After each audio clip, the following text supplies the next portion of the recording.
সকালে উঠে প্রথম চিন্তা সেটাই হোক যেটা আপনি অর্জন করতে চান। মনে রেখো, তোমার প্রতিটি সংকল্পই তোমার ভাগ্য নির্ধারণ করে। সাফল্যের কোনো গোপন রহস্য নেই, এটি প্রস্তুতি, কঠোর পরিশ্রম এবং ব্যর্থতা থেকে শেখার ফলাফল।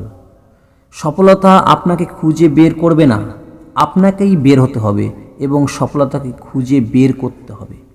কল্পনায় সফল হওয়ার চেয়ে বাস্তবে ব্যর্থ হওয়া ভালো। আমি প্রতিদিন সকালে উঠে চিন্তা করি যে আগামী 24 ঘন্টায় আমি আমার কোম্পানিকে কত দূর নিয়ে যেতে পারবো। জীবনে ভুল করা দরকার ঠিকঠাককে উপলব্ধি করার জন্য।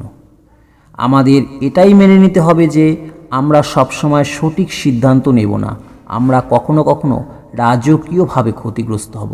বুঝতে পারবো যে ব্যর্থতা সাফল্যের বিপরীত নয়, এটি সাফল্যের অংশ। বিশ্বাস মানুষকে গতিময়তা দান করে, আর অবিশ্বাস জীবনকে দুর্বিষহ করে তোলে। বন্ধুরা, জানি না আপনাদের কেমন লাগলো আমার প্রথম ভয়েস এটি। আপনারা যদি সাপোর্ট করেন তবে আমার জীবনে আশীর্বাদ হবে, আর যদি সাপোর্ট না করেন তবে ভিডিও বানানোর উৎসাহ হারিয়ে যাবে। আপনাদের উৎসাহ পেতে হাততালি নয়, বরং ইউটিউব চ্যানেলটিকে সাবস্ক্রাইব করে দিন আর একটি লাইক দিন।